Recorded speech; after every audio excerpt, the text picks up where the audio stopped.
Esprit Saint, nous brûler de ton feu. Dans nos cœurs répand tes dons, sur nos lèvres inspire un chant. Viens Esprit Saint, viens transformer nos vies.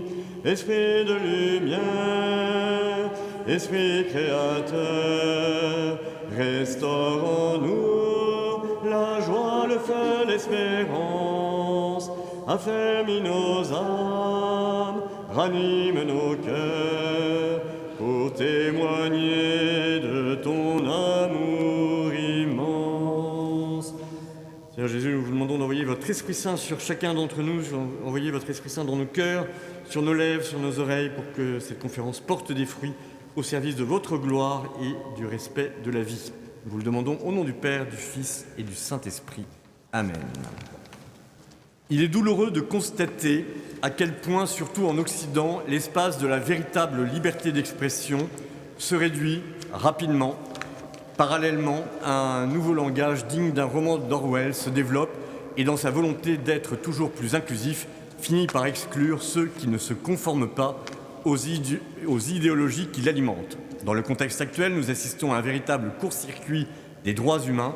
Le droit à la liberté d'expression, à la liberté de conscience, à la liberté religieuse et même au droit à la vie sont restreints au nom de prétendus nouveaux droits, ce qui a pour conséquence de vider de sa substance le cadre même des droits humains et d'ouvrir la voie à la violence et à l'oppression. Cela se produit lorsque chaque droit devient autoréférentiel et surtout lorsqu'il se déconnecte de la réalité, de la nature et de la vérité. Vous aurez tous reconnu le dernier discours du pape glorieusement régnant Léon XIV au corps diplomatique en janvier 2026. Ce qui me frappe, c'est de voir que le pape relie notre liberté de parole étouffée et le respect de la vie humaine. Le Verbe fait chair, nous sommes bien placés devant la statuaire. Avortement, euthanasie sont avant tout des attaques contre la parole du Dieu créateur. Le 20 janvier prochain, la Chambre va s'acharner à faire passer absolument une loi mortifère sur l'euthanasie et devant ces assauts diaboliques, ces défaites annoncées, le gouffre de la rupture anthropologique, il est compliqué parfois de ne pas désespérer, de ne pas se dire que tout est perdu, que toute résistance ne servirait à rien. Pourtant, résistance rimant avec espérance, nous avons le devoir de nous battre pour la culture de vie, jusqu'à notre dernier souffle. Nous croyons que de toute manière, la victoire finale est déjà acquise depuis qu'un beau matin de Pâques, il y eut un tombeau trouvé vide dans un jardin restauré. Le reste, ce que nous vivons actuellement, ne sont que des combats retardateurs, pas très malins du prince de ce monde, n'acceptant pas de capituler. Donc en attendant, pour résister à minima à la culture de mort et précisément à la loi de mort de la semaine prochaine, nous vous proposons donc ce triduum pro-vie, dimanche militer en marchant, demain ici prier toute la nuit si vous le voulez en adorant, et ce soir se former, répondre à la culture de mort par une culture de vie, répondre à la peur de la souffrance par une compassion fraternelle. Pour répondre à la piqûre technique d'une euthanasie, il est possible de proposer des soins palliatifs face à l'angoisse de mourir. Seul un surcroît d'humanité et de vie spirituelle est nécessaire. Alors ce soir, ce ne sont pas les trois parcs qui vont présider à nos destins, mais plutôt les trois grâces pour laisser passer la grâce, j'espère. Trois voix féminines au service de la vie. C'est intéressant parce que les deux livres que nous se posent la question de la singularité du féminin dans ces questions. Et exceptionnellement, pour faciliter l'échange, nous dérogeons un peu à notre coutume puisque nos deux invités seront interrogés par Élodie Chapelle, qui a été longtemps la voix de RCF et de Radio Notre-Dame et en désormais un métier. Pardon ? Élodie Chapelle qui s'appelle Élodie d'Ambricourt maintenant. Oui, pardon. J'allais dire après qui a un nouveau métier puisqu'elle est mère de famille et qui a bien voulu quand même de remettre son talent ce soir pour faire parler nos deux invités. La première invitée était venue l'an passé nous parler de l'agonie. Blandine Imbert, c'est de nouveau une très grande joie de vous recevoir parce que nous avons tous gardé un merveilleux souvenir de la dernière fois. Alors vous êtes toujours docteur en philo, vous enseignez toujours au Collège des Bernardins et à l'Institut catholique, vous êtes directrice de l'école de santé. Cette fois, je ne me suis pas trompé, contrairement à l'année dernière. Vous êtes toujours membre du conseil scientifique de la Société française d'accompagnement et de soins palliatifs. Et le livre que vous présentez ce soir reprend pas mal de thèmes de l'année dernière, et comme dans Vivre la mort avec beaucoup de douceur et de lumière, vous nous faites comprendre que l'agonie est ce combat perdu d'avance par nous tous, mais qu'au cœur de notre incarnation, il y a une possibilité de consentir, de s'abandonner. Alors là, on ne va pas être d'accord, c'est que parce que vous m'avez prévenu en me disant que c'est un livre ardu pour des universitaires, et j'avais un peu peur en lisant. Et en fait, non, pas du tout, je ne suis pas d'accord avec vous. Certes, c'est un livre riche en philo, mais c'est aussi un livre riche d'intériorité. Et puis, voilà, sans vous flatter, vous avez un style limpide, lumineux, et vous donnez l'impression au lecteur d'être intelligent. Ça fait toujours plaisir. Et de comprendre même la phénoménologie, c'est quand même une gageure. Mais surtout, vous montrez par l'étymologie, l'histoire ou votre expérience que face à la mort, il faut soigner, prendre soin. Alors, il y a même un anglicisme que j'ai accepté, care, couvrir d'un manteau aussi de tendre compassion, puisque, je n'avais pas réalisé ça, soins palliatifs, ça vient de pallium, le manteau. Prendre soin, dites-vous, page 67, c'est chercher la rencontre avec l'homme vivant, qu'il soigne ou qu'il soit soigné. Vous poursuivez, la cause de l'oubli de la vie est issue de l'illusion transcendantale de l'ego et ouvre à la barbarie manifestée par l'anti-soin. Avec la précision d'un scalpel, vous décortiquez les conséquences de cette éthique de l'incarnation et du soin, dans l'organisation même concrète d'un service de soins palliatifs. J'ai trouvé ça passionnant. Vous démontrez aussi de manière imparable combien donner la mort n'est pas un soin et combien le soin nécessite une intériorité, une ipséité et beaucoup d'humilité. Les soins palliatifs sont un pouvoir politique subversif, dites-vous, page 220. J'ajouterais qu'ils sont aussi un pouvoir spirituel, puisqu'ils font jaillir peut-être des cœurs, des sources et des âmes enfouies. L'incarnation, écrivez-vous si joliment, page 193, l'incarnation est la virgule entre le visible et l'invisible. L'invisible incarné, les forces de l'esprit dans les soins palliatifs. Ma transition est faite pour notre troisième voix féminine. Les soins palliatifs, vous les connaissez bien, madame. C'était un rêve de vous recevoir et c'est un immense honneur de vous recevoir, Marie de Henzel. Tant vos livres sur la mort, moi, m'ont marqué et même m'ont préparé à différents deuils, différentes morts intimes personnelles. Alors au départ, je pensais même que vous étiez médecin, que vous étiez le médecin qui avait introduit les soins palliatifs en France. Vous êtes connu surtout pour vos rencontres avec Feu Mitterrand au soir de sa vie, et c'est vous qui lui soufflez la belle expression des forces de l'esprit, même si dans cette église, on aimerait bien qu'esprit soit avec une majuscule. En fait, vous êtes psychologue clinicien, psychanalyste jungienne, mais surtout vous êtes pionnière dans l'accompagnement des personnes en fin de vie. Libé, toujours dans une grande finesse, vous avez qualifié d'ange de la mort et vous avez assumé ce titre avec humour. Artes Moriendi au départ, l'art de bien mourir. Vous avez basculé assez mécaniquement sur l'art de bien vieillir, en passant en 2017 par l'action humanitaire et le Kurdistan irakien. Nous avons 2 Irakiens dans la salle pour le soutien psychologique des réfugiés yézidis. Je suis frappé par un fait marquant. Tous ceux qui écrivent sur la mort, sur l'agonie, que ce soit vous deux, que ce soit Fabrice Adjad, à chaque fois semblent redoubler après d'engagement, de tendresse, d'espérance, d'humanité, bref, de vie. Et ainsi, quand on regarde vos bibliographies, après la mort intime en 1995, il y a le grand livre de la tendresse, le souci de l'autre, mourir les yeux ouverts, nous ne sommes pas dit au revoir en 2006, la chaleur, j'aime beaucoup les titres, la chaleur du cœur empêche nos corps de rouiller, et celui qui m'avait marqué aussi, l'adieu interdit, et vivre avec l'invisible récemment. Cette alternance entre livres sur la mort et livres sur la tendresse de vivre n'est peut-être pas un hasard, enfin je suis même certain que c'est pas un hasard. J'ai appris en vous lisant et en vivant que le temps de l'agonie est celui des caresses, de la tendresse, des réconciliations. C'est un temps précieux et aucune loi ne doit pouvoir nous en priver. Alors avec ce dictionnaire amoureux de la solitude que vous avez tenu absolument à présenter ce soir, je me suis dit que nous allions faire un hors-sujet et qu'Élodie allait avoir beaucoup de mal à faire le lien entre les 2 livres et l'euthanasie, qui était quand même le thème. Et puis en vous lisant, j'ai compris que pas du tout. Apprivoiser la mort, c'est peut-être d'abord apprivoiser la solitude, apprivoiser le renard du Petit Prince. Pour être précis, la solitude dont vous parlez n'est pas l'isolement, l'abandon social, qui sont des poisons dont la confinerie nous a révélé l'horreur dans une terrifiante rupture anthropologique, ce que vous dites dans l'adieu interdit. Ici, la solitude dont vous parlez serait plutôt, à mon sens, l'intimité du cœur de l'homme, la profondeur de son âme, son intériorité. Comme le dit Hannah Arendt que vous citez, ou comme le chante Reggiani que vous ne citez pas, je ne suis jamais seul avec ma solitude, il y a moi. La solitude dont vous parlez est celle de Montaigne, ça vous le citez, un jardin intérieur. Et effectivement, votre livre est une invitation à nous promener dans un jardin, celui de vos souvenirs, de vos rencontres, de vos pensées.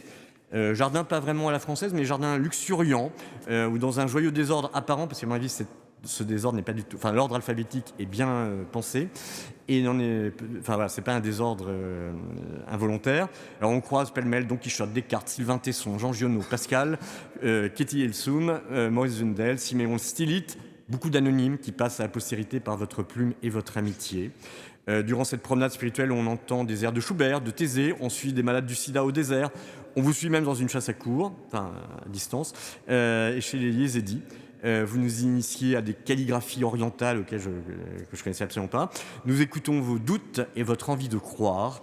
On essaie de vous empêcher de violer la clôture de Cîteaux et on vous accompagne amicalement pendant 3 jours et 3 nuits à la Grâce. Ce voyage intérieur est un antidote, je pense, à la mort ambiante, car il est un feu d'artifice de caresse spirituelle. Ce dico est une arme pour la vie. Au fil des pages, dans un ordre alphabétique qui cache, à mon avis, des choix de cœur, vous expliquez admirablement bien dans un style très vivant et, encore une fois, une grande douceur. Dans les 2 livres, il y a une grande douceur qui me frappe. Que vieillir, seul, est l'une des angoisses du monde moderne. Cette peur est devenue le terreau, à mon avis, de la culture de mort qui fait germer des lois comme celle de la semaine prochaine. Pour une vraie culture de vie, pour bien vieillir et affronter la mort inéluctable, vous dites, page 481, qu'il faut une vie intérieure riche et aussi être en paix avec soi-même et avec les autres. Comme vous l'explique le père abbé de Cîteaux, page 128, « O beata solituda », bienheureuse solitude, ta seule béatitude. La culture qui protège les moines est d'abord intérieure, elle protège nos cœurs et elle est faite des 3 S, j'ai découvert, solitude, silence, solidarité. Ce dico ne parle pas de solitude triste, de tristitude, dirait chanter Audelaf, mais bien de la vie intérieure triomphant de la mort. Pour reprendre Bernanos, j'aime trop citer cette phrase, on ne comprend rien au monde moderne si on ne voit pas que c'est un complot à ciel ouvert pour empêcher l'homme d'avoir toute forme de vie intérieure. Alors résistons, ayons une vie intérieure, une vie spirituelle, armons-nous, nous ne sommes peut-être pas prêts à ce qui va nous tomber dessus avec les lois à venir. J'ai découvert hier que par exemple les petites sœurs des pauvres envisageaient, si la loi passait la semaine prochaine, de quitter la France parce qu'elles ne pourraient plus accompagner les personnes âgées. Il faut avoir une vie intérieure, donc si on veut résister le jour J, pour ne pas conclure, je ne peux pas ne pas citer Monseigneur von Galen, ce héros qui, seul face à l'État allemand, dans les années 40, par la force de ses seuls mots, de ses seuls sermons, stoppa le projet T4 visant à éliminer les personnes handicapées non rentables. Le parallèle est frappant, je trouve, quand un État se prend pour Dieu et veut présider à la vie et à la mort. Voilà ce que tenait le lion de Münster. Je pense qu'il faut apprendre l'ensemble de ses sermons par cœur, dans sa cathédrale en septembre 1941. Nous ne sommes pas concernés ici par des vieilles machines. Nous n'avons pas affaire à des chevaux et à des vaches dont l'unique fonction est de servir l'humanité, de produire des biens pour l'humanité. Elles peuvent être détruites, ils peuvent être abattus quand ils ne remplissent plus cette fonction. Non, ici, il s'agit d'hommes et de femmes, nos prochains, nos frères et sœurs, de pauvres êtres humains, des êtres humains malades. Ils sont improductifs, si vous voulez, mais cela signifie-t-il qu'ils ont perdu le droit de vivre ? Ai-je le droit de vivre seulement aussi longtemps que nous sommes productifs, aussi longtemps que nous sommes reconnus par d'autres comme productifs ? Si l'on peut se débarrasser des hommes et des femmes improductifs par des moyens violents, alors malheur à nos courageux soldats, malheur à chacun d'entre nous. Aucun homme ne sera en sûreté, n'importe quelle commission pourra le mettre sur la liste des personnes improductives qui, dans leur jugement, sont devenues indignes de vivre, et il n'y aura aucune police pour le protéger, lui. Aucun tribunal pour venger son meurtre et pour amener ses meurtriers à la justice, qui pourra alors avoir une quelconque confiance dans un médecin. On ne peut s'imaginer la dépravation morale, la méfiance universelle qui s'étendra au cœur même des familles. Malheur aux hommes, malheur au peuple allemand, quand le saint commandement de Dieu « Tu ne tueras pas », que le Seigneur a donné au Sinaï dans le tonnerre et les éclairs, que Dieu, notre Créateur, a écrit dans la conscience de l'homme au commencement, si ce commandement n'est pas simplement violé, mais que sa violation est tolérée et exercée impunément. Alors, suite à Monseigneur von Galen, que l'enfant de la crèche, le Dieu qui a pris chair, le Dieu qui a revêtu notre peau d'humanité, que le Prince de la paix fasse de nous ce soir des résistants du respect de la vie. Marie de Henzel et Blandine Imbert, inutile de vous représenter. Je vous propose ce soir... Est-ce que vous entendez tous bien ? Ça va ? C'est correct ? Oui. Nous allons essayer de vivre, je pense, quelque chose de l'ordre de l'immersion profonde dans les eaux de l'être, de sa plénitude et de sa finitude, de toutes les angoisses que cette finitude provoque en nous. Marie de Henzel, votre livre sur la solitude se termine bien évidemment par la lettre Z, comme Maurice Zindel. Quel mystère que la mort. Qu'est-ce que ça vous inspire ce soir ? Voilà. Quel mystère que la mort. Je crois que c'est presque votre livre de chevet. Alors effectivement, Le livre de Maurice Zindel, L'expérience de la mort, est un livre qui a été mon livre de chevet pendant 10 ans, lorsque j'ai été la première psychologue en soins palliatifs dans les années 87 à 96. Pourquoi ce livre de chevet? Parce qu'en le lisant,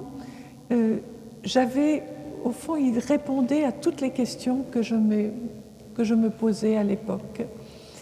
C'est-à-dire que le service dans lequel j'entrais, qui était le premier service en Europe, en France, accueillait des personnes qu'on ne pouvait plus guérir, qui avaient encore du temps à vivre, une moyenne, disons, de 3 semaines, mais c'était une moyenne entre 1 heure et puis 2 ans. Ces personnes qu'on ne pouvait plus guérir, on les accompagnait, on les soulageait bien sûr, mais de façon à ce que ces personnes restent vivantes jusqu'au bout. Et en lisant Zindel, je me suis rendu compte qu'il nous dit d'abord que notre peur de la mort, c'est en fait la peur de mourir avant d'avoir vraiment vécu, avant d'avoir été vraiment vivant. Donc tout le texte de Zindel montre à quel point c'est important d'être vivant jusqu'à la dernière seconde.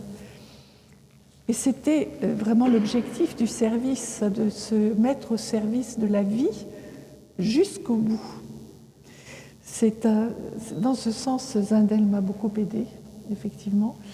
Il dit aussi que ce qui est important, ce n'est pas tellement de savoir si on sera vivant après la mort, ça c'est intéressant, mais si nous sommes vraiment vivants avant. Et ça, je trouvais ça très intéressant, puisque nous étions autour de ces personnes mourantes, et que notre mission, en fait, c'était bien sûr de leur permettre, pour rester vivants jusqu'au bout, de ne pas souffrir. Donc ça, je tiens à le dire aussi, parce que beaucoup de personnes aujourd'hui perdent confiance dans les soins palliatifs, que j'ai, pendant 10 ans, travaillé avec une équipe de gens compétents, des médecins compétents, et qui s'engageaient à ne pas abandonner la personne. Pour moi, les soins palliatifs, c'est l'engagement « je ne t'abandonnerai pas ». Donc, si tu souffres, je donnerai tout ce qu'il est possible et tous les moyens que je connais pour abréger ta souffrance.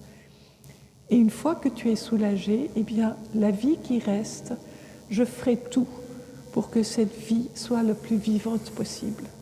Voilà. Donc Zindel, vraiment, m'a donné cet axe. Et il continue de vous le donner. Oui. Blandine Imbert, avez-vous été inspirée par Zindel également? Alors, pas au point de l'avoir eu 10 ans sur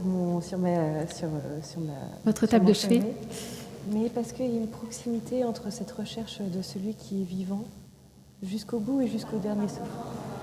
Ah oui. Ah oui. Alors j'essaie de le pousser à chaque fois que je tousse, et du coup, on va faire comme Vous le ça. tenez. Et l'idée, c'est de travailler ce fil de qu'est-ce que ça signifie être vivant. Et Zindel propose, comme mystique au fond, la possibilité de devenir un vivant jusqu'au bout qui ne s'intéresse pas justement à l'après la mort, mais au moment précis où nous sommes, dans une forme de présent qui est déjà habité par l'éternité et qui nous oblige à considérer où suis-je aujourd'hui et est-ce que je vis.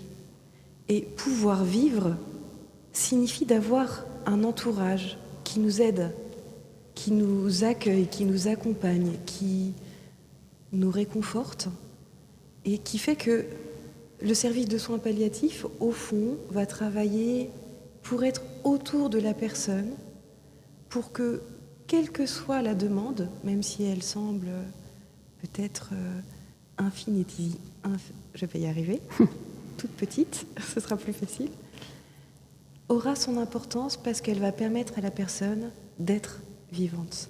Et donc, ça permet de dire, celui qui est là, qui est marqué par l'œuvre de la mort, qu'on peut parfois sentir, qu'on peut trouver marqué, heurté, n'est pas un moribond. Ça, c'est Paul Ricoeur qui le dit dans un petit livre qui s'appelle « Vivant jusqu'à la mort », où il n'est pas allé au bout de sa réflexion puisqu'il est mort avant de l'achever. Mettez bien le micro devant. Un vivant jusqu'à la mort, c'est-à-dire quelqu'un dont je peux m'approcher, qui a quelque chose en commun avec moi et à qui je peux apporter quelque chose et en retour, qui peut m'offrir quelque chose. Et donc qui place immédiatement dans la communion et dans la communauté. Alors c'est beau ce que vous dites, mais une personne qui a des escarres, qui change de visage, qui commence à perdre la mémoire, qui commence à délirer, dont le corps est complètement méconnaissable, vous êtes d'accord que ça peut susciter un écœurement, voire de la colère, du rejet total. Vous l'avez éprouvé ça ou pas? Bien sûr, quand on travaille en soins palliatifs, et l'époque où je travaillais, c'était l'époque SIDA. Donc on avait des jeunes de 30 ans qui avaient des corps cachectiques.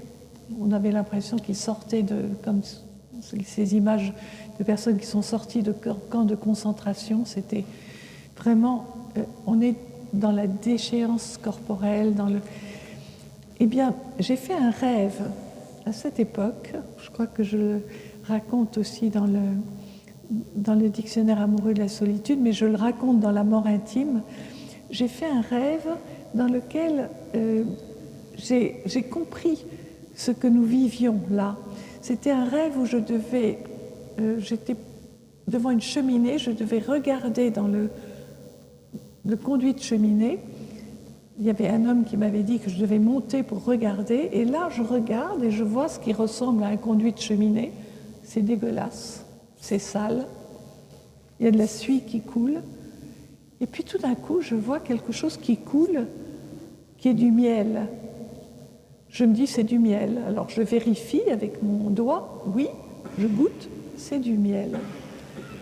Et je descends très très bouleversée. Et je dis à cet homme, il faut que j'aille dire à tout le monde qu'il y a du miel dans le conduit de la cheminée. Alors, je me suis réveillée, c'est un rêve symbolique évidemment, mais que j'ai compris tout de suite, le sens. Je travaillais dans un endroit où se trouve tout ce que la société rejette, la mort, l'angoisse, les corps décharnés, la souffrance, tout ce que notre société rejette. Donc la suie, c'était bien ça. C'est sale, on ne veut pas les voir, on ne vient pas d'ailleurs. Et qu'est-ce que je découvre là? Un filet de miel qui coule. Eh bien, c'est ce que nous découvrions tous, pas seulement moi, mais les médecins, infirmières, les bénévoles.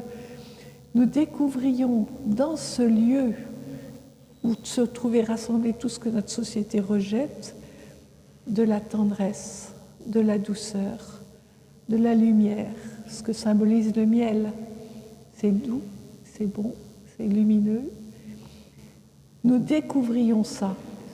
Comment voulez-vous ne pas continuer à travailler dans un lieu dans lequel, dans la proximité de ce qu'il y a de plus horrible, de ce qui fait le plus peur, de ce qui angoisse le plus, vous découvrez quelque chose de très précieux. Mais ce très précieux, c'est cette humanité, cette proximité, le fait que que la seule chose qu'on puisse vraiment donner, c'est une présence qui accepte son impuissance. On ne peut pas empêcher l'autre de mourir. Il va mourir. La seule chose qu'on puisse faire, c'est être là. Assumer cette impuissance, rester là et donner au fond la seule chose qu'on puisse donner, tous les humains que nous sommes, c'est-à-dire notre présence, qui s'exprime par le regard, qui s'exprime par une parole, qui s'exprime par le toucher. Et c'est la seule chose dont la personne a vraiment besoin à la fin. Parce que c'est ce qui lui permet, ce contact-là, cette présence, c'est ce qui va lui permettre à la fois de s'apaiser, mais aussi peut-être de descendre au fond d'elle-même et d'avoir peut-être là la réponse qu'elle cherche avant de mourir, qui est très mystérieuse, que chacun de nous découvrira au tout dernier moment, mais personne ne sait. Mais pour pouvoir faire cette découverte, eh bien, il faut créer cette sécurité que donne la présence. Et encore une fois, une présence qui ne se dit pas qu'est-ce que je vais dire, qu'est-ce que je dois faire, quelle réponse je dois donner, parce qu'il n'y en a pas. Il y a juste à être là. Voilà. L'impuissance face à la chair. C'est ce que vous avez découvert, Blandine, en vous immergeant également dans les soins palliatifs comme observatrice en fait de matière. Et finalement vous avez participé à ce corps médical, ce corps de soignants à travers les discussions, les éclairages, les discussions, votre présence, notamment dans l'unité de soins palliatifs de Puteaux ces dernières années, où vous organisez tous les mois un café philo. C'est pas évident de faire parler la philosophe avec tous les beaux termes techniques de philosophie, mais je crois que le cœur de votre travail, ça rejoint ce que vous avez expérimenté tout au long de votre vie, c'est la chair vivante qui fait que nous ne pouvons rester indifférents à l'autre chair vivante et qui nous unit. Est-ce que c'est à peu près ça ? À partir du moment où on entre dans cette expérience, à partir du moment où on entre dans cette expérience de l'incarnation, on découvre deux choses qui sont dévoilées de façon particulièrement radicale dans les soins palliatifs. C'est que notre existence nous est donnée. Nous n'avons pas dit que nous voulions arriver dans le monde, et elle nous a été donnée avec un corps et un esprit qui vont marquer toutes les tonalités d'affection, d'émotion, de réflexion que nous allons traverser dans notre vie. Cette chair, elle implique de reconnaître une première chose, c'est une forme de pauvreté. Je ne peux pas être autre chose que moi-même. Le monde qui m'affecte, l'autre qui m'affecte sur différents sentiments, différents affects, mais avec une tonalité qui m'est propre et qui n'est pas celle d'un autre, et qui va rester la mienne tout au long de mon existence. Et passivité, parce que je suis obligée de reconnaître que je suis portée, ne serait-ce que par la vie biologique. J'aime souvent, mais je vous avais pris cet exemple, je suppose, parce que je l'aime beaucoup, d'Astérix et Obélix. Vous avez le jeune Pépé en Hispanie qui, à chaque fois qu'il veut obtenir quelque chose, dit « Puisque c'est comme ça, j'arrête de respirer ». Puis au bout d'un moment, tout le monde cède. Sauf qu'on ne céderait pas, il recommencerait à respirer, parce que la puissance de la vie qui lui est donnée fait qu'il a soif d'être un vivant. Ce qui fait qu'il y a une passivité face à la vie. Elle ne peut être que réception première. Et dans les soins palliatifs, au fond, il y a à la fois ce travail de cette réceptivité première dans ma propre existence, mais ce travail de réceptivité première pour accompagner l'existence d'un autre. Ce qui fait que dans ces services, c'est en ce sens-là que je trouve qu'ils sont subversifs, c'est qu'on n'est plus dans l'avoir, on n'est plus dans le posséder, on n'est plus dans tous les rôles qu'on a pu jouer, on est dans aujourd'hui, qu'est-ce qui fait ma vie, qu'est-ce qui fait ma journée, et qu'est-ce qui me porte, qu'est-ce qui me nourrit. À tel point que finalement, c'est peut-être là où les éthiques du care ou de la sollicitude, si on le dit en français, nous disent à un moment donné qu'il y a une dernière étape pour que le soin aille jusqu'au bout, qui est celle de laisser l'autre me donner quelque chose en retour. Et dans les soins palliatifs, il est évident que les soignants reçoivent énormément de leurs patients et qu'ils se nourrissent de toutes ces rencontres et qu'ils les portent dans leur vie quotidienne. Et probablement que c'est ça, la subversivité des soins palliatifs, c'est cette alliance qui permet à chacun d'être ce qu'il est, d'essayer d'être ce qu'il est et de s'apporter quelque chose. Ce qui fait qu'on n'est plus dans une autonomie individuelle, on n'est plus notre petit atome qui avançons. On est ce qu'on pourrait appeler l'allonomie, où on est dans une véritable fraternité fondée dans une authenticité existentielle. Vous voulez réagir à ça, Marie de Wenzel ? Est-ce que vous voulez réagir à ce que vient d'évoquer Blandine sur cette interdépendance les uns des autres dans les soins palliatifs? Lorsque j'ai, juste avant que l'équipe dans laquelle j'entrais comme psychologue s'est ouverte, le médecin chef m'a demandé, j'ai proposé au médecin chef de faire une réunion où chacun des soignants, du médecin jusqu'à la personne chargée des repas, partagerait avec les autres la manière dont la mort les avait blessés dans leur vie.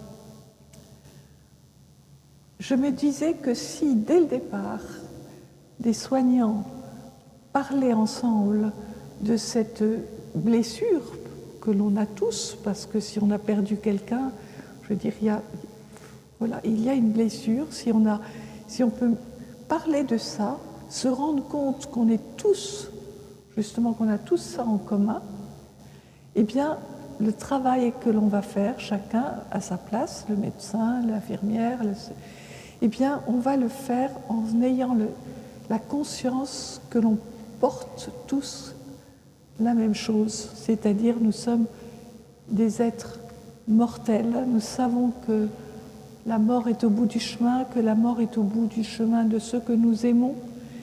Eh bien, je vais vous dire, ça a été extraordinaire.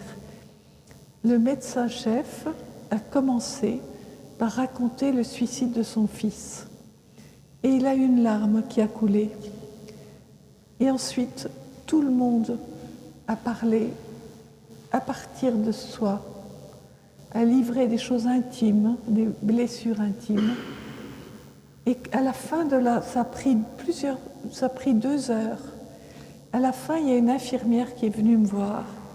Elle m'a pris le bras, elle m'a dit « Marie, je ne verrai plus jamais mes collègues de la même façon, car je sais que nous sommes tous des humains qui sommes non seulement en question devant la mort, mais qui avons été tous blessés à un moment donné ou à un autre dans notre vie par la mort de quelqu'un que nous aimions. Eh bien, nous portons tous ça. C'est cette humanité partagée. Donc, voilà. Je pense que nous sommes partis avec ça.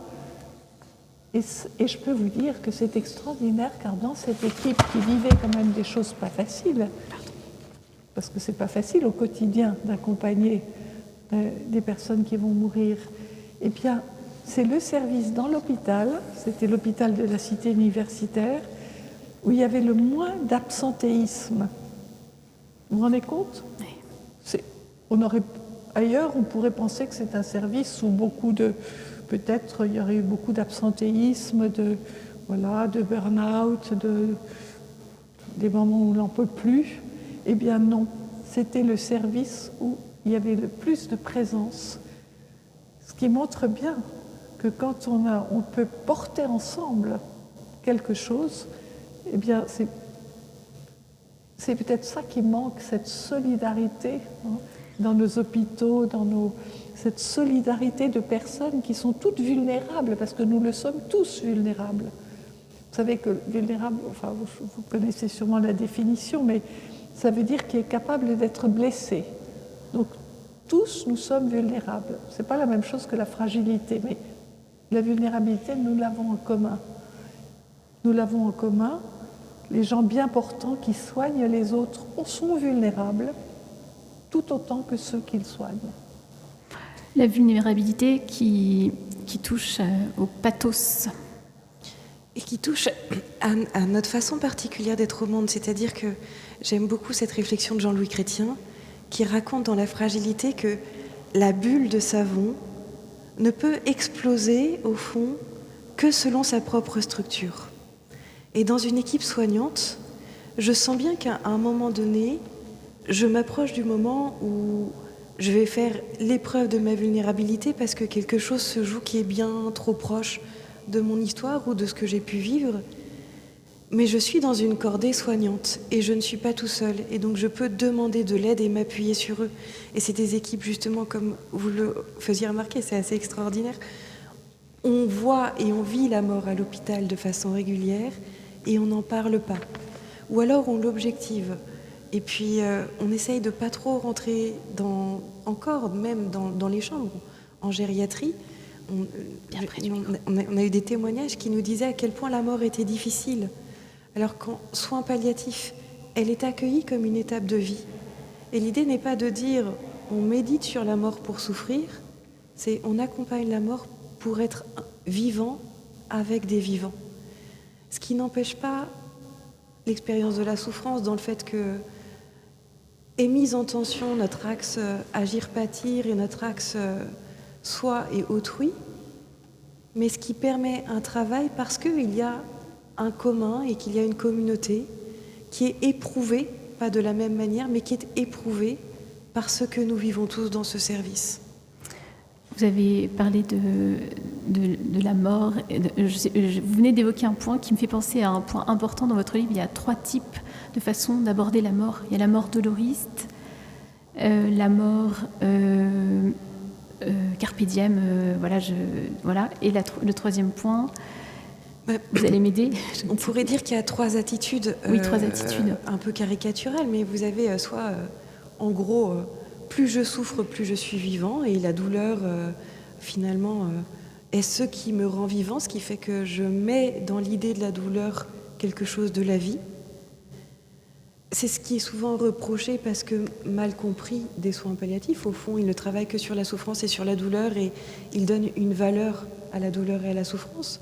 Or, c'est plus une abstention de dire on ne donne pas de sens, mais on accompagne et on essaye d'être auprès de celui qui peut donner du sens, c'est-à-dire celui qui est en train de mourir. Et on ignore le sens qu'il peut donner en plus. On ne sait pas ce qui va se passer dans sa mort. On va avoir cette attitude d'humilité où on est juste là. Vous me corrigez si je dis des bêtises.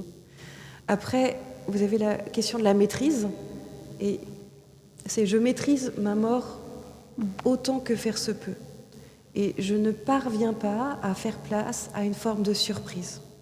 Ça, c'est ce que demandent les partisans de l'euthanasie ou du suicide assisté.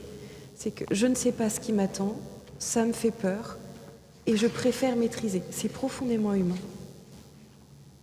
Et puis, il y a une dernière attitude qui oblige à travailler la question de consentir. Consentir à la fragilité, consentir à la vulnérabilité, qu'on Ricoeur a appelé un consentir selon l'espérance, mais qui, au fond, est un oui qui ne cesse de se reprendre. C'est pas un oui absolu, béat, qui dit ma mort me prend, me voici, et je me fonds dans le grand tout de la mort. C'est une personne qui, face à la mort, est traversée par des pôles positifs et par des pôles négatifs, et va cheminer, et il y aura des jours avec, des jours sans, des jours plus difficiles, mais elle essaiera d'accueillir ce qui se passe, et ça, c'est tout ce qui ouvre à l'action. On sort de la technique. L'action oblige à penser la surprise. Elle oblige à penser la démaîtrise. On peut faire des protocoles, mais le soignant de soins palliatifs qui dit « je te promets que je ne t'abandonnerai pas » est là pour essayer d'accompagner la personne. Est-ce que ce sera la mort pacifiée? Pas forcément, ça ne signifiera pas que l'accompagnement sera raté.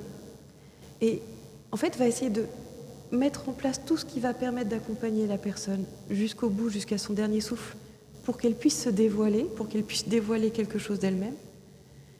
Il ne peut pas le garantir, c'est une promesse. Et il peut essayer de tout mettre en place pour être surpris lui-même par sa propre action. Ce qui fait que le geste du soin, dans cette dynamique-là, est porteur d'espérance. Parce que ça signifie que jamais il ne désespère et toujours il essaye d'inventer ou de créer. Et c'est peut-être ce qui est le plus difficile à expliquer aujourd'hui, c'est que la technique est absolument nécessaire et en même temps profondément insuffisante. Parce qu'elle ne peut pas honorer cette intériorité qui se construit dans une solitude aussi. Et donc d'accueillir une forme de solitude.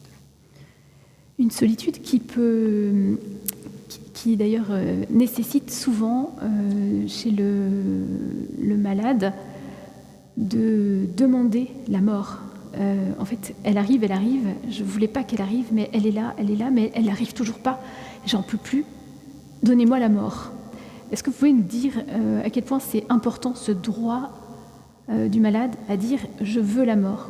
Je ne veux pas dire qu'il faut passer à l'action, hein, mais j'ai compris en lisant vos ouvrages que c'était un droit extrêmement important sur le plan psychologique. Il y a un dénouement qui se passe en fait. Bien sûr, je pense que des personnes qui sont au seuil de la mort peuvent à certains moments désirer la mort, bien sûr. Et c'est normal. On peut désirer la mort, mais ce que je voudrais dire, parce que c'est quelque chose qui est complètement absent dans le débat actuellement, et en particulier dans la loi qui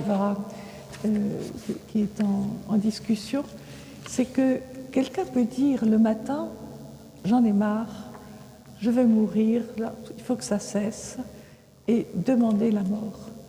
Et puis, la journée passe, il y a peut-être un coup de fil de quelqu'un que l'on aime, qui vous a fait du bien, un rayon de soleil qui arrive dans la chambre.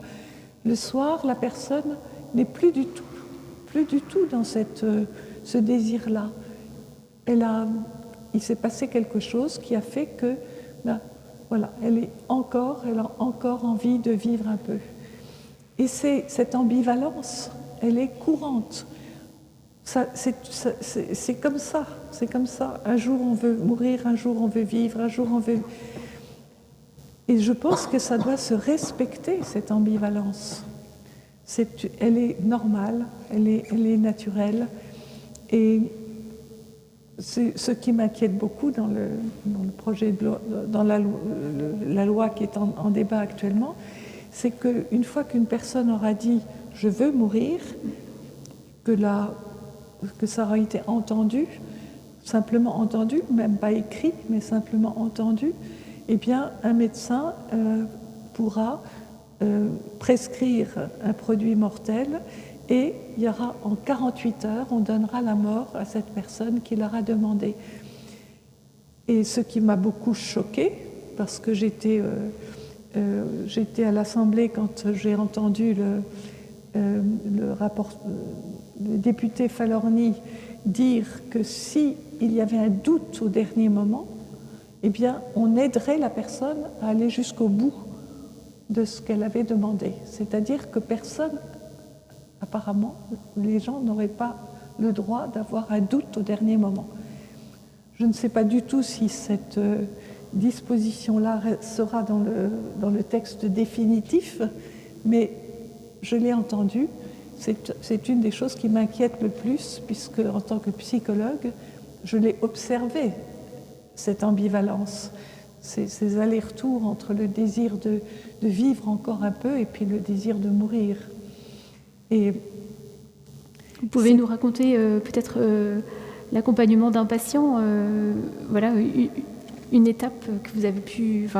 dans le livre « La mort intime », vous parlez de beaucoup de dénouements qui passent à partir de cet aveu du désir de mourir qui est entendu et ensuite la vie peut à nouveau recommencer. Est-ce que vous avez un exemple à nous donner ? J'ai été très souvent témoin, oui, effectivement. Je veux dire, parce qu'à partir du moment où quelqu'un peut dire j'ai envie de mourir et puis ça veut dire aussi finalement je suis prête, hein, et que c'est entendu, que c'est entendu, mais que la personne ne demande pas à ce qu'on lui donne la mort tout de suite. Elle dit une parole, dire ça ne veut pas dire je veux tout de suite la mort. Eh bien, j'ai remarqué qu'effectivement, une fois que cette parole a été déposée, eh bien, tout d'un coup, même il y a une énergie nouvelle qui arrive, ce que les psychanalystes appellent le travail du trépas.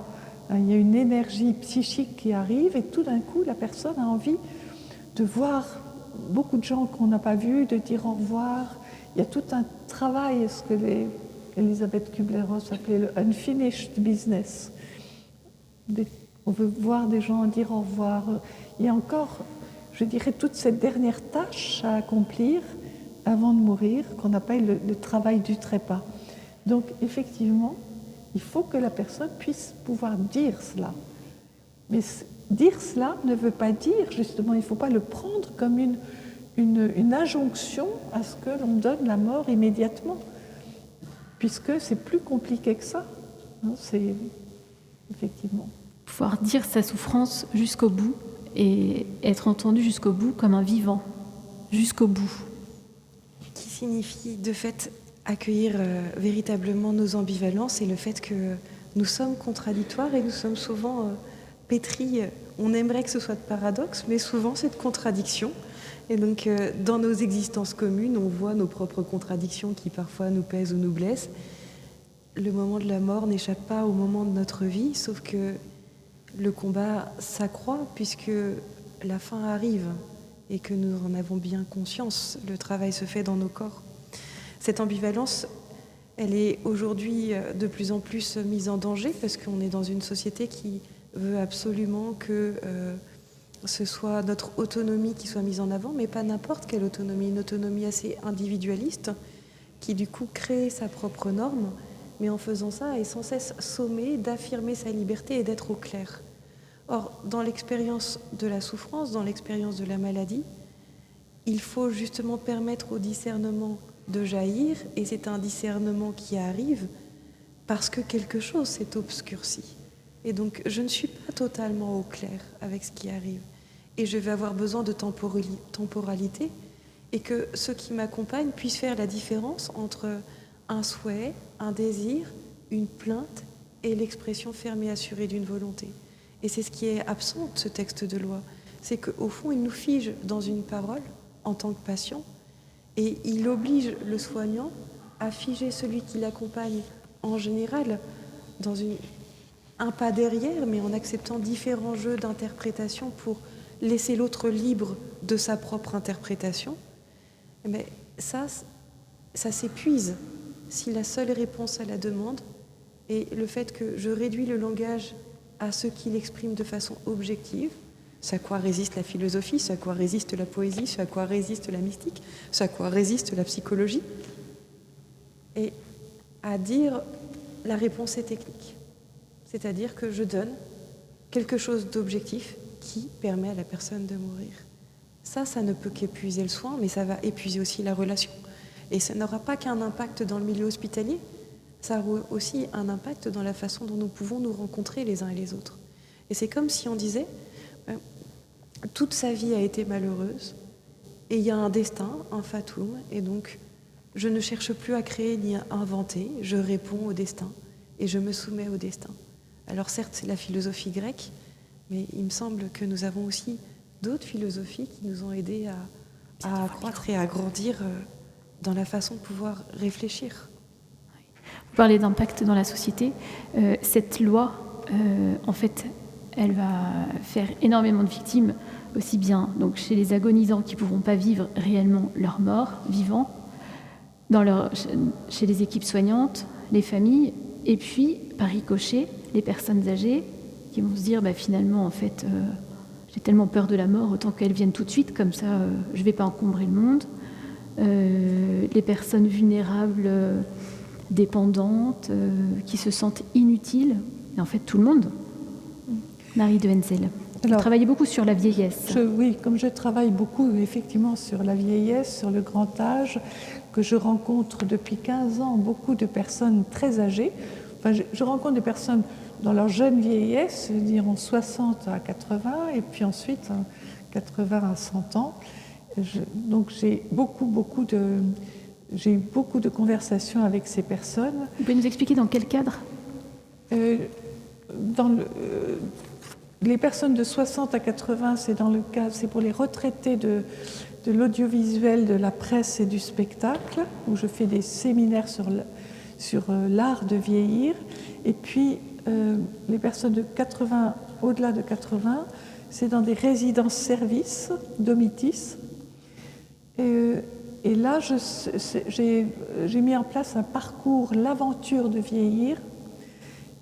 Donc, ce sont des personnes qui veulent effectivement rester autonomes le plus longtemps possible. Et la question de la mort est présente dans les ateliers que j'ai mis en place. On ne l'évacue pas parce que les personnes, elles veulent être claires avec cette question.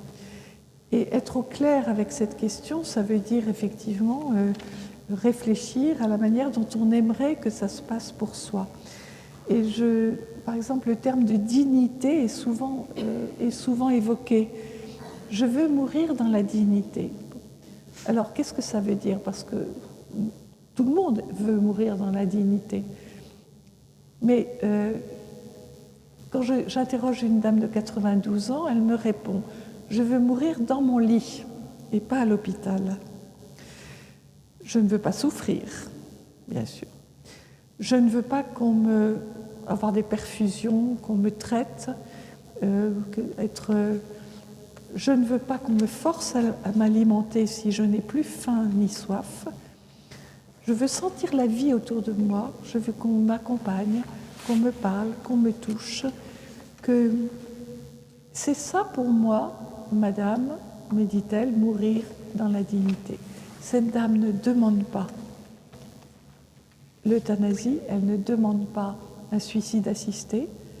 Ce qu'elle demande est légal, c'est-à-dire entendre la volonté de la personne de rester dans son lit, de ne pas être transférée à l'hôpital. C'est je dirais, le refus de traitement est dans la loi, hein, c'est légal. Être soulagé, bien sûr, c'est légal. C'est ne pas être prolongé, ne pas être forcé à s'alimenter, tout ça est légal. Être accompagné, c'est légal aussi.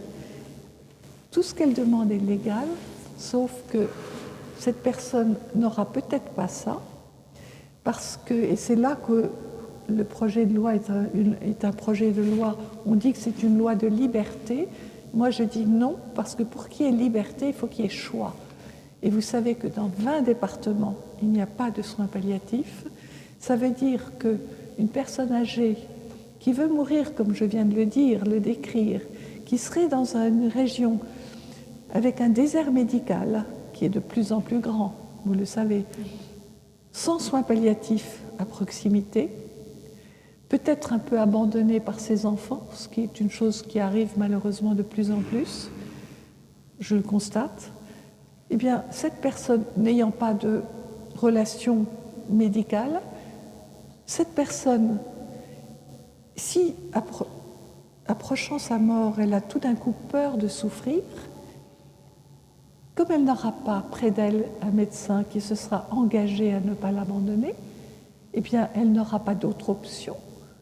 Elle dira, moi je préfère mourir que de souffrir, et on lui dira, madame, c'est légal, vous pouvez effectivement être aidée à mourir, c'est-à-dire recevoir une potion létale ou bien une injection si vous ne pouvez pas boire vous-même la potion. Voilà ce qui arrivera, et c'est pour ça que cette loi n'est pas une loi de liberté, c'est une loi par défaut, et qu'il faut savoir qu'une fois qu'elle sera votée, un grand nombre de personnes n'auront pas d'autre option pour ne pas souffrir que de demander la mort. Tout ce que vous dites est à la fois lumineux et terrifiant. Que faire face à ce rouleau compresseur Blandine Imbert?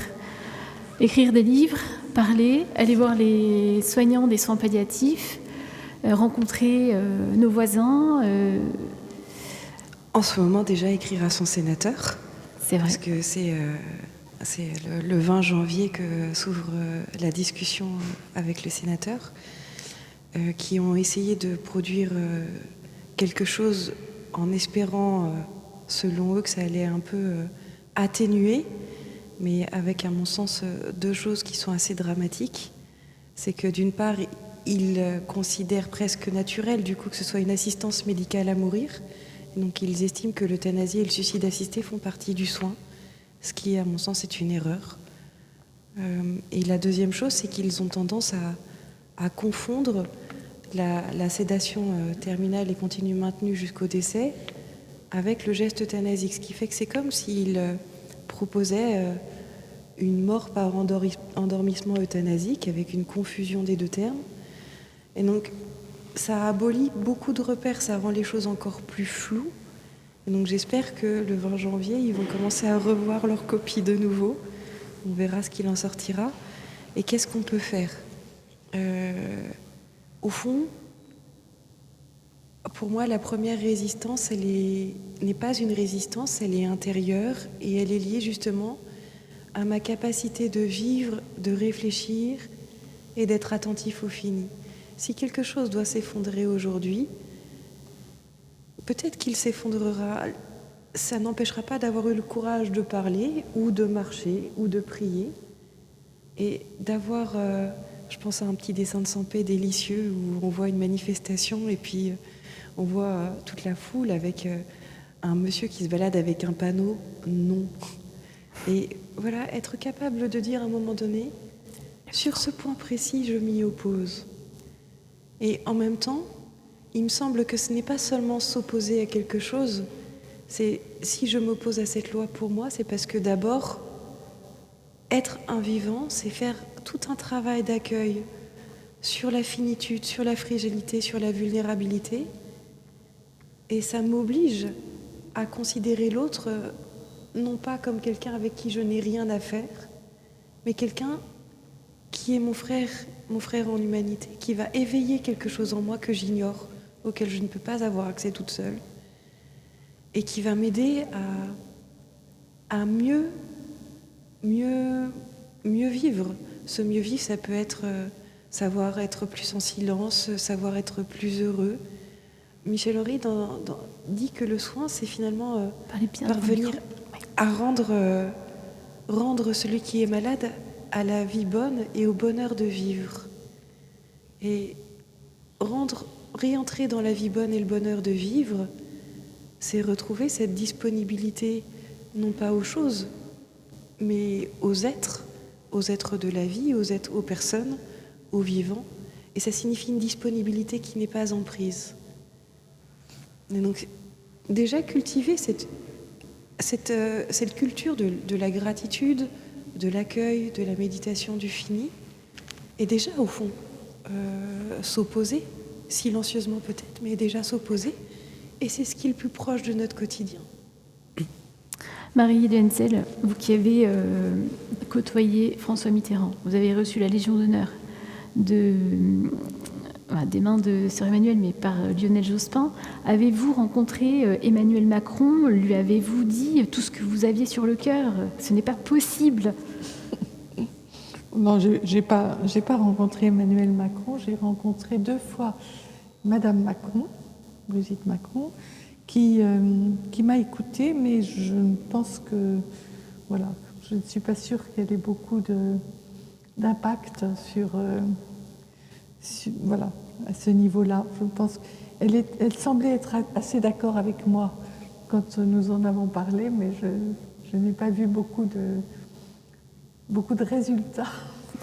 Dans quel état êtes-vous aujourd'hui? Est-ce que vous vous sentez enragé, révolté, ou est-ce que vous dites tôt ou tard la lumière rejaillira? Je ne sais pas. Je constate une chose, c'est que cette loi, elle aurait dû déjà être votée depuis un certain temps, et à chaque fois, il se passe quelque chose qui fait qu'elle est repoussée. C'est comme si le ciel ne voulait pas que cette loi. Je me suis dit ça aujourd'hui, je me suis dit, tiens, c'est curieux, à chaque fois, il s'est passé un changement de gouvernement, et rien ne nous dit que ce gouvernement va tenir. Hein. C'est sûr. Je me disais, c'est drôle, on dirait que tout est fait pour que cette loi n'arrive pas à être votée au Parlement. Enfin bon, oui. Peut-être que je suis peut-être un peu optimiste. Mais je pense aussi que je pense que malheureusement elle passera. Mais j'espère qu'elle ne passera pas en l'état, c'est-à-dire avec les amendements qui ne sont pas acceptables. Le délit d'entrave, c'est pas acceptable. Le fait que quelqu'un ne puisse pas au dernier moment changer d'avis n'est pas acceptable non plus. Il y a des amendements. Moi, j'avais proposé au Parlement un amendement un délit d'incitation au suicide assisté. On ne l'a pas pris. On a pris un délit d'entrave, c'est-à-dire qu'on va punir les gens qui empêchent les gens qui veulent se suicider. C'est l'opposé. Comme vous l'avez dit tout à l'heure, mais j'avais proposé un délit d'incitation, c'est-à-dire qu'on punisse les gens qui poussent au suicide. Et les personnes âgées, c'est une de leurs inquiétudes, comme l'expression ne vient pas de moi, elle vient d'un ancien ministre de la Santé qui a dit « Je ne veux pas pousser les personnes âgées à s'auto-effacer ». On voit bien qu'un des risques, ce serait que des personnes âgées, se demandant si elles ont encore leur place dans ce monde, si elles si ça ne serait pas élégant, au fond, de demander la mort pour laisser la place aux plus jeunes. Ça traîne, cette histoire-là traîne, hein, cette histoire d'auto-effacement. Hein, il y a beaucoup de... il y a un film aussi qui est un film japonais qui a beaucoup fait parler, qui est le film Plan 75, dans lequel, c'est une fiction bien sûr, mais peut-être qu'on n'en est pas très loin, dans lequel on pousse les personnes âgées finalement à demander le suicide pour finalement que leur héritage aille à leurs héritiers, parce qu'il n'y a pas assez de bouche à nourrir. Enfin, je veux dire, toutes ces questions, comme on sait que la question économique est très présente aussi, on peut avoir des inquiétudes à ce niveau-là. Et je pense que vous demandiez qu'est-ce qu'on peut faire. Moi, je travaille beaucoup actuellement au niveau de personnes très âgées pour que ces personnes gardent l'estime d'elles-mêmes, gardent le sentiment qu'elles ont leur place dans ce monde, qu'elles ont quelque chose à faire encore, tant qu'elles sont en vie, à transmettre aussi. Je pense que tant que des personnes âgées gardent l'estime d'elles-mêmes, le sentiment qu'elles ont quelque chose encore à faire, eh bien, elles résisteront peut-être à ces pressions qui seront faites. Mais tout le monde n'est pas dans cet esprit-là. Vous avez des personnes âgées qui sont beaucoup plus vulnérables que d'autres, qui sont beaucoup plus fragiles, sur lesquelles on peut effectivement faire pression. C'est une de mes peurs. Alors, en termes de quoi faire, je dis que je travaille beaucoup dans ces résidences-services dans lesquelles on essaye vraiment tout le personnel, tous les gens qui sont là, essayent vraiment de faire passer le message que ces personnes, même dans leur grand âge, même à 100 ans, vous avez des personnes qui sont debout, droites, qui ont toute leur tête, qui apportent encore quelque chose aux autres, bien sûr, et qui donnent une image du grand vieillissement qui est une belle image. Eh bien, je veux dire, ces personnes ont fait tout pour qu'elles gardent l'estime d'elles-mêmes. Et ces personnes, elles résisteront à ces pressions qui seront faites. Blandine Imbert, vous vouliez réagir et on a poursuivi. Alors, c'était juste pour dire quand même, c'est peut-être une raison d'espérer. En juin 23, quand l'Assemblée nationale a été dissoute et que ça a aboli la première lecture de la loi, à l'Assemblée nationale, la loi était quasiment votée à 90%. Ça veut dire qu'il y avait énormément de députés qui étaient prêts à la voter, étant donné que là, avec la séparation des lois soins palliatifs et ce qu'ils appelaient aide médicale à mourir, que maintenant le Sénat a renommé assistance médicale à mourir, à l'Assemblée, ils étaient plus à quasiment 100%, ils repassaient plutôt proche des 53-54%. Et donc à chaque fois que le temps a été gagné et donné, à chaque fois, finalement, ça a été un temps saisi par beaucoup d'acteurs qui se sont énormément engagés pour aller rencontrer, expliquer. Et ça a amené beaucoup de choses nouvelles auprès des députés, auprès des sénateurs. C'est pour ça que ce travail, là, il y a une sénatrice qui disait qu'elle voyait les choses s'inverser. Elle voyait de plus en plus de personnes qui disaient leur inquiétude dans les messages qu'elles recevaient. Et évidemment que ça a du poids et de l'importance. Et je vous rejoins sur le fait de ne pas être un fardeau sur les autres. Notre grande hantise aujourd'hui, c'est de peser sur autrui. Et de dire, à un moment donné, quelqu'un va devenir responsable de moi, je vais peser sur autrui. Et heureusement ou malheureusement, je ne sais pas très bien, à chaque fois que je choisis d'entrer en relation, d'entrer en amitié, d'entrer dans une relation d'amour, au fond, ça signifie que je vais peser sur l'autre parce que je suis finie et que je suis faillible.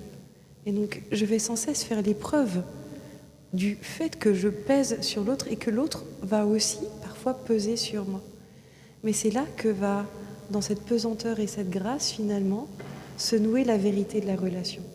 Et donc, si je ne suis pas capable d'accueillir le fait qu'on m'accueille tel que je suis, eh bien, au fond, je ferme la porte de quelque chose de mon espace qui ne peut pas nourrir l'estime de soi, parce que j'ai besoin d'un autre pour m'éveiller à cette juste estime. Et donc, c'est probablement une des plus grandes choses à travailler aussi aujourd'hui, ce rapport à l'autre, dans ma propre fragilité, et dans le fait de savoir accepter de peser sur l'autre. Et ça passe par des choses bêtes, hein. Quand quelqu'un me laisse la place dans le métro, au lieu de dire je peux rester debout, le remercier. Et on a des attitudes comme ça au quotidien qui ferment la porte à l'entraide. Et finalement, on peut aussi les travailler. Et donc ça fait partie de ce que notre quotidien peut être, comment notre quotidien peut être transformé aussi par cet accueil de la fragilité, de la vulnérabilité, de l'autre comme la mienne. Apprendre à vivre en mourant petit à petit, en quelque sorte. On peut prendre les questions. On va prendre les questions. J'ai juste une question pour chacune. Avez-vous peur de mourir? Blandine. Oui et non.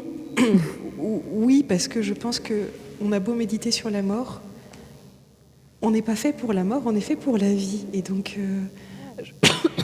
je ne peux pas présupposer d'une attitude que je pourrais avoir. J'espère que, en tout cas, elle me permettra de grandir en vérité et en humilité, et que ce sera le moment où j'arriverai à laisser ceux que j'aime libres de moi, à donner les pardons nécessaires et à avancer, et à accepter aussi d'accueillir cet amour au moment où je serai le plus vulnérable. Mais ça m'effraie parce que c'est difficile d'accueillir les choses en vérité, et ça oblige à beaucoup d'authenticité. Et est-ce que j'en serais capable? Quand je vois comme une grippe peut me faire râler, je me dis qu'au moment où je serai face à ma mort, je risque pas d'être très, très philosophe. Mais peut-être que ce sera pas... La question n'est pas est-ce que je serai très philosophe, c'est est-ce que je serai vivante? Et donc on pourra peut-être m'accueillir comme ça. Vous, Marie de Henzel, côtoyez la mort toute votre vie. Vous a-t-il fait apprivoiser votre mort? Alors, je suis à un âge où j'ai très conscience de la précarité de la vie. Donc, c'est une conscience que j'ai quotidienne de la précarité de la vie, que ça peut être demain. Donc, je vis avec ça, avec cette conscience. J'espère ne pas mourir avant d'avoir terminé ce que j'ai à faire. Ça, c'est une espérance, parce que j'ai encore des choses à faire. Donc, voilà, c'est une espérance. Mais alors, j'ai pas vraiment peur de mourir aujourd'hui, non, puisque j'en suis consciente que ça peut arriver. Je fais tout pour être les choses soient le plus en ordre possible aussi, c'est ça aussi. Bon, pour essayer de trouver la paix avec tous ceux qui m'entourent. Ça fait partie de ce qui est important à faire. Mais évidemment, je ne sais absolument pas comment je serai au seuil de la mort. Ça, je pense que personne ne sait. Et je ne peux pas dire que parce qu'aujourd'hui, je me sens relativement sereine par rapport à cette question, ça ne veut pas dire qu'au moment même, je le serai. Ça, je ne sais pas. Place aux questions. Il me semble que nous avions... Non. Comme nous avions déjà reçu Madame Imbert l'année dernière, nous lui avions déjà posé, il y a des petites questions, en fait, Madame de Henzel, que je vais vous poser, qu'on pose à tous les intervenants qui viennent nous présenter leurs livres. En fait, j'ai quelques petites questions très rapides que nous posons à tous nos intervenants.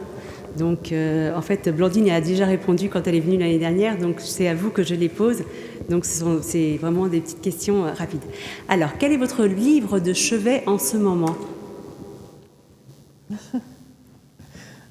En ce moment, c'est le livre de quelqu'un qui est dans cette salle, qui est le livre de Thomas Stern. Y a-t-il une vie après ta mort? Et l'épouse de Thomas a été, il y a 1 an, a eu sa cérémonie funéraire ici, et c'est effectivement le livre que j'ai sur ma table de nuit. Okay. C'est une façon aussi de vous dire que ce livre sort dans quelques jours, donc y a-t-il une vie après ta mort? Très bien. Un mot que vous aimez dans la langue française? Douceur. Un mot que vous n'aimez pas? Méfiance. Qu'est-ce qui vous rend heureuse au quotidien? Qu'est-ce qui vous rend heureuse au quotidien? Beaucoup de choses. C'est formidable. D'habitude, quand je pose cette question, j'ai 10 minutes de trop. La personne réfléchit. Non, beaucoup de choses, je dirais. Une infinité de choses qui. Voilà, qui. Je pense que. Mais ça peut être, je veux dire, voilà, ça peut être d'ouvrir les yeux le matin, de parler avec quelqu'un qui m'intéresse, d'être dans les bras de quelqu'un que j'aime, d'être... C'est formidable, vous avez plein de petits bonheurs toute la journée. Oui. Okay. Donc, quel trésor voulez-vous laisser aux générations à venir? En plus de votre combat, évidemment.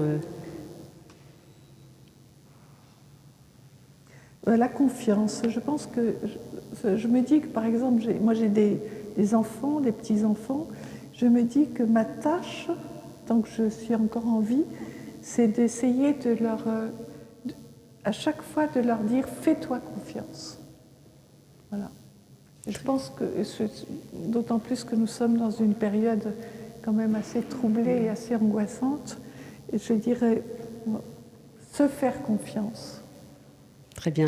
Alors, on en parlait il y a un instant, vous disiez que vous ne saviez pas comment vous seriez à l'instant de votre décès, et c'est la dernière question que je pose généralement, c'est une fois morte, lorsque vous serez devant Dieu, qu'aimeriez-vous qu'il vous dise?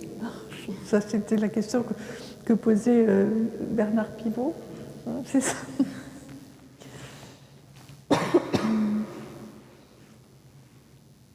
Je t'accueille.